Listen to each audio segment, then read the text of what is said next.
पहले ये सुनिए, उसके बाद मैं हिंदू सम्राट सेना वाले की पोस्ट पे जो है ना जवाब दूंगा। तो बोलिए जय जय श्री राम। जय श्री राम। सलीम, आप मुझे बताएं कि हलाला करने में आपको कैसा लगा? आपने कितने हलाला करवाए बताइए? मैंने करवाए हैं। मतलब कितने हलाला किए हैं? दो। बच्ची छोटी थी या बड़ी थी या मिडिल एज की थी? 32 के लगभग। तो आप मुझे तो आपको मतलब इस्लाम के नाम पर ये मजा लेने में कितना मजा आया था? उस टाइम तो अच्छा, मतलब अच्छा ही काम था, बढ़िया काम था। बढ़िया काम था। इस्लाम के हिसाब से आपने दो बच्चियों के साथ हलाला किया। ऋग्वेद मंडल 10 सूक्त 40 मंत्र 2। हे अश्विनी कुमारों, तुम रात और दिन में कहाँ रहते हो? तुम्हारा समय कहाँ बीतता है? तुम कहाँ निवास करते हो? जिस प्रकार विधवा अपने देवर को और सधवा अपने पति को चारपाई पर बुलाती है, उसी प्रकार मेरे अतिरिक्त कौन यजमान तुम्हें यज्ञ वेदी पर अपने अनुकूल बनाता है।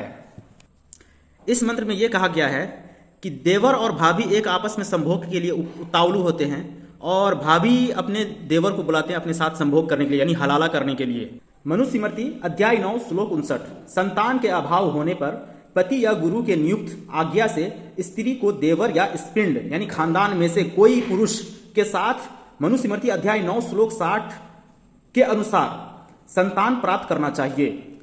यानी अगर किसी भी विधवा को या रड़वा को, जो जिसके पति रड़वा होते हैं, उसको अगर संतान ना हो रहा हो तो वो अपनी देवर से या देवर के अपने स्पिंड के कोई भी खानदान के पुरुष से संभोग करके यानी हलाला करके कोई एक पुत्र उत्पन्न करे।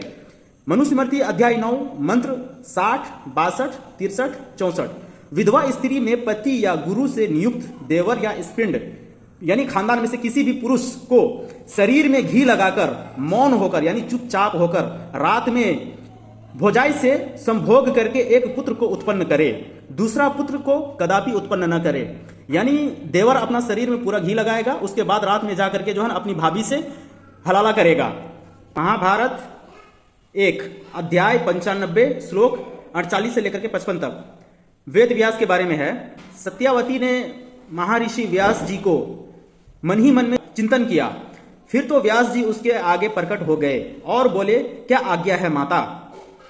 सत्यावती ने उसे यानी अपने पुत्र वेद व्यास को कहते हैं सत्यावती कि बेटा, तुम्हारे भाई विचित्र वीर्य संतानहीन अवस्था में ही स्वर्गवासी हो गए यानी मर गए और वो स्वर्ग चले गए। उनके वंश की रक्षा के लिए उत्तम संतान उत्पन्न करो, यानी उनकी जो पत्नियां हैं, तुम्हारी भाभो हैं, 2 भाभो जो हैं, उनसे तुम संभोग करो और संभोग करके उनसे बच्चा उत्पन्न करो।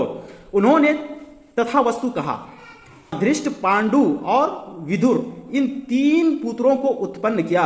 यानी वेद व्यास जी ने छोटे भाई के बीवी से संभोग किया, तो उस संभोग के कारण 3 पुत्र उत्पन्न हुए, धृतराष्ट्र, पांडु और विदुर। तो सनातन धर्म में यह है हलाला। मेरे दोस्तों, इस्लाम में कोई हलाला नाम की कोई चीज नहीं है। अल्लाह के नबी सल्लल्लाहु अलैहि वसल्लम ने कहा है कि लानत हो उस पर जो हलाला करते हैं और जो करवाते हैं। तो हिंदू सम्राट सेना वालों को मेरा यही जवाब है इनके वीडियो पे कि हलाला तो हिंदू धर्म में मिलता है, ना कि इस्लाम में। इस्लाम में तो इसको जो है ना अवैध बताया गया है।